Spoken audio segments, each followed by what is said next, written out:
going to talk a little bit about my second book, the Eden Fruitarian Guidebook. I've had a few people recently ask me what's the difference between my second book and my first book. My second book is roughly 390 pages, so it's slightly bigger than my first book.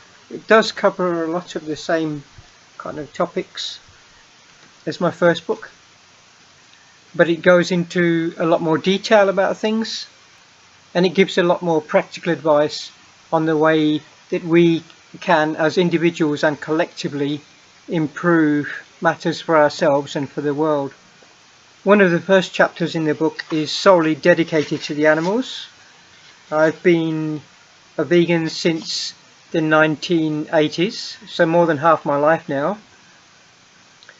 And during that time, I've probably heard every single vegan counter-argument that exists.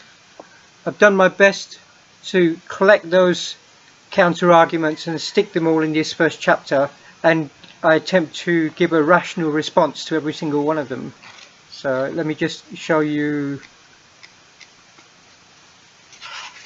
the table of contents, just to give you an idea of what to expect.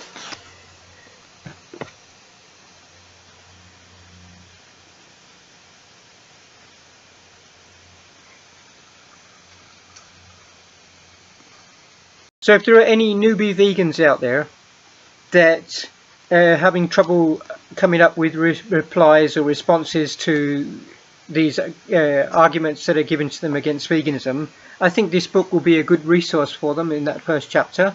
For the animals, you may well find the answer to the question that's being thrown at you in that chapter.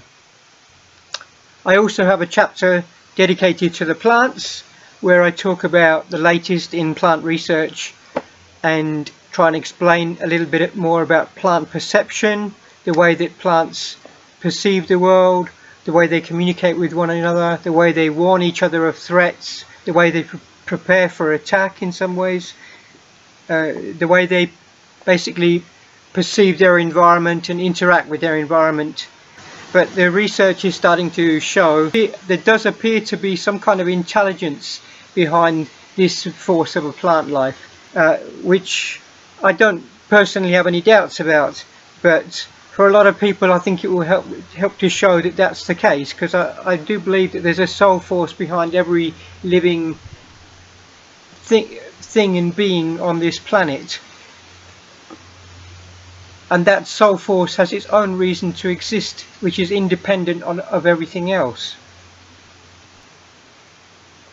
I also have chapters obviously dedicated to fruit and to the ecosystem and to the role that we humans play. In later chapters I talk about the bigger picture and sort of try to outline the insanity of the world that we live in, and why, in my opinion, how this has come about and what we can do to change that. I also talk about addiction, because this is such a huge thing in the world, really, that we're all addicted to something or another, whether it be food or whether it be some habit that we have which is detrimental to our own physical well-beings or mental well-beings or even spiritual well-beings. So I outline some ways that we can counter addiction and try to make things better for ourselves. This is a chapter I think that everybody will benefit from, including myself. I've written it for myself too, because I do acknowledge I'm human too. There are things that I'm addicted to. They may not be food issues, but there are other habits in my life which I know could be improved upon and would help me out physically, mentally and spiritually. So I'm working on myself too. We're all a work in progress, as it were. Towards the end of the book I have a chapter called FAQ, Frequently Asked Questions, and this chapter is solely answering questions that were given to me by readers of my first book. So there were people that read Destination Eden and they contacted me and said, Mango, what about this, or what about that? So I've tried to take all those questions that I got and stick them all in this book. So if you're one of these people that's given me a question and I never got time to respond to you, there's a good possibility that your question is in this book towards the end. My second book is not a sequel to my first book, not as such anyway. It's more of a complementary volume, so the two books can be read independently of each other, but nevertheless I think it's probably going to be better if the reader reads Destination Eden first, because I do talk about that in this book, and it is Destination Eden is the book where I introduce the philosophy of Eden Fruitarianism, which I talk further about in this book. So I think it will be of benefit to the reader to read them in order, but I don't think it's 100% necessary. There are people probably who are going to pick up this one first and read this before they see Destination Eden, and they're not going to lose out much by doing that. There's going to be a lot in here for them to get to. I think that sort of like covers it very briefly, what's in there. I think quite honestly I enjoyed writing this one probably more than I did enjoy writing the first one, although I've got to admit towards the end I was beginning to wonder if it would ever end.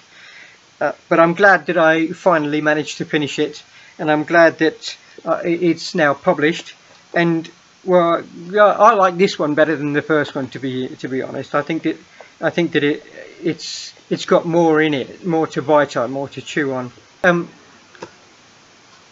Before I finish, if anybody has read either of my books, I would much appreciate if you can put a little review on Amazon, or you can go to my website, which is fruitnut.net, and I've got a guest book on there. You can write a little bit about it there if you want, because that's what it's for.